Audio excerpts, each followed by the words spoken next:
Hi, I'm Nick Powell, City Hall Bureau Chief with City and State. Joining me on today's City and State TV is Ira Goldstein, the Executive Director of the Black Car Fund. Thank you for joining us today, Ira. Happy to be here. So, Ira, first, I guess maybe start off the conversation by telling us a little bit about the Black Car Fund and how this organization was first started. Sure.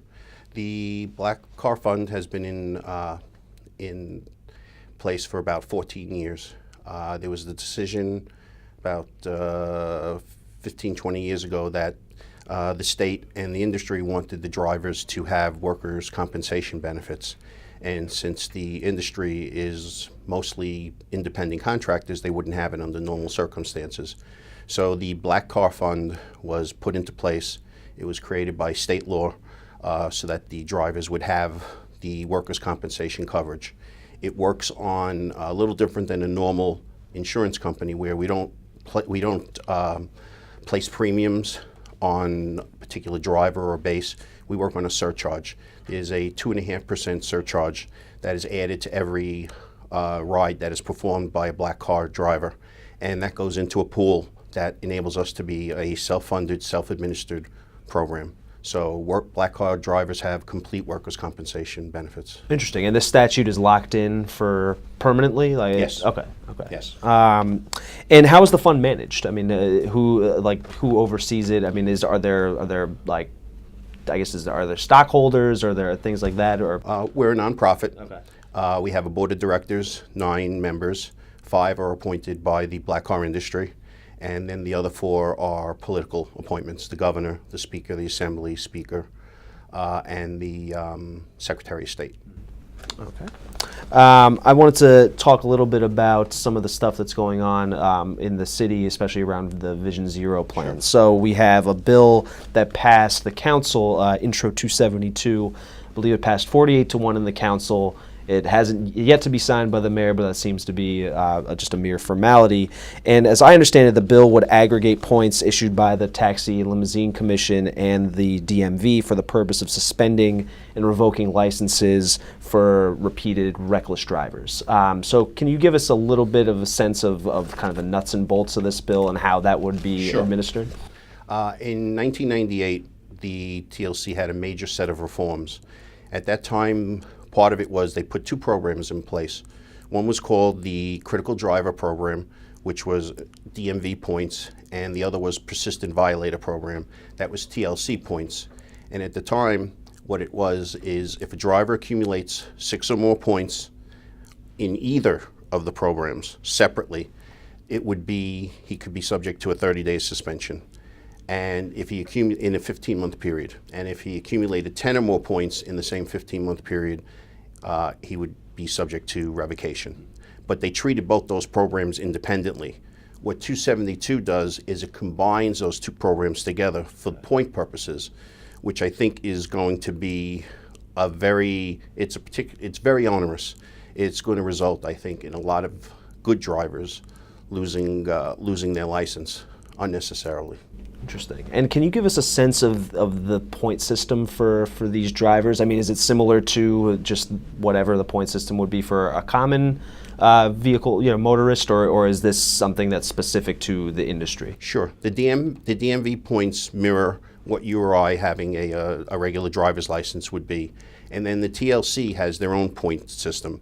And they mirror the same moving violations, for the most part, that DMV has. And then there's additional violations that you could get TLC points for. Things like if you tried to bribe a TLC official, or if you failed to report a bribe, if you failed to take a service animal on a TLC licensed vehicle, things of that nature.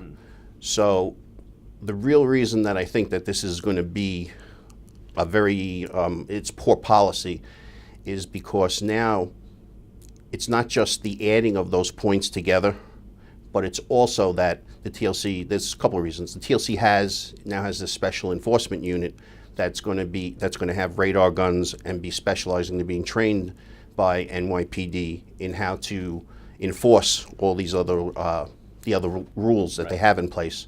So before, the only way that a TLC licensee would really ever get caught for failure to yield would be as if PD got them. Or for speeding, it would definitely only be if it was issued by police department. Now, the TLC is going to have that ability. One of the other reasons is that the TLC did some test cases at the citywide hearing tribunal where taxi drivers that get a red light summons, like if you or I get a red light summons, there's just a monetary penalty right now. The TLC was successful and were upheld in proving that the driver was behind the wheel, and now they're getting 3 points for that summons as well. So I think that's going to result in literally thousands more summonses being issued to drivers.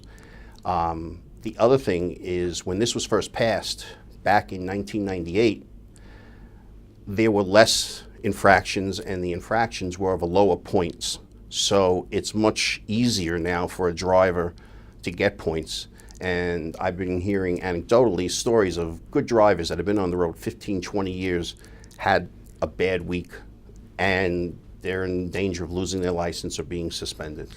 So do you think that, I mean, overall it seems like a lot of this has come out of the mayor's Vision Zero plan. So do you think that this plan unfairly stigmatizes taxi and livery cab drivers? I do. I think it was a matter of going after the low-hanging fruit. I think that the city didn't have the authorization to do those types of rules on the general public, and they went after the ones where they do. In fact, and I believe someone that you interviewed previously had stated, there was a report that was done by the current DOT Traffic and Traffic Mitigation Deputy Commissioner that showed that the licensees of the TLC, the drivers, are better drivers than the general public in terms of accidents per million miles traveled.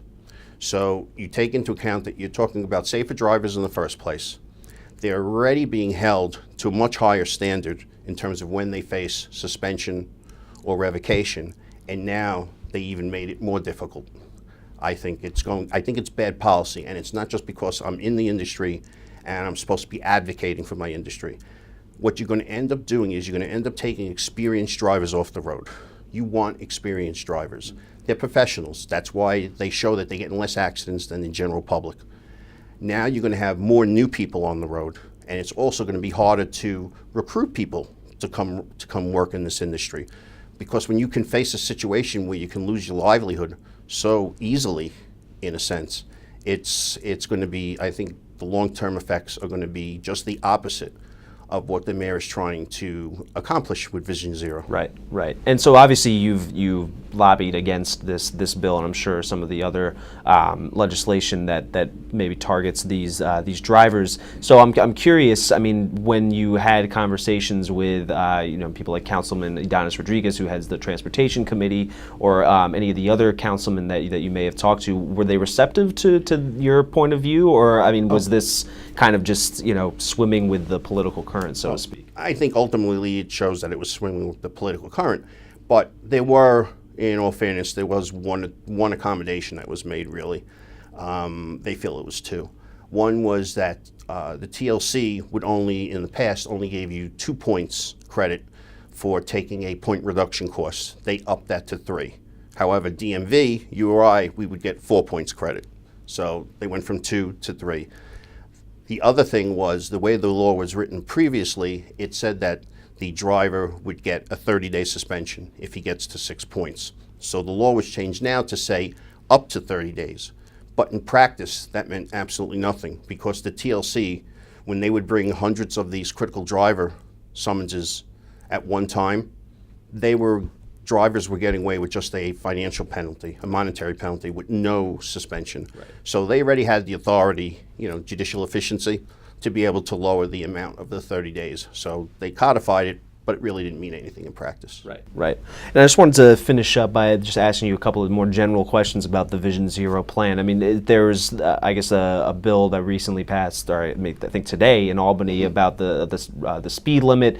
I mean, are these bills like these? I mean, that maybe not pertain directly to your organization, but what is your general take on kind of the overall Vision Zero plan and how these changes are being made? We're in favor of that. And first of all, we're always in favor of being more safe. In fact, and we're in favor of the 25-mile. It's being applied across the board. We have no issues with it whatsoever.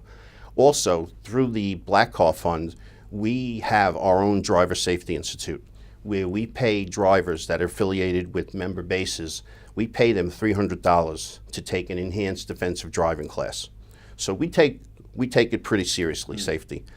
We add more things about safety and customer service in the class that they would normally have to take and pay for by the TLC. We pay the drivers to attend that class because we extend the time on it and we add more safety issues to it. So we're serious about safety and we're going to be making further enhancements, and we've offered our cooperation on anything they may want to add to the program with the administration and with Councilman Rodriguez.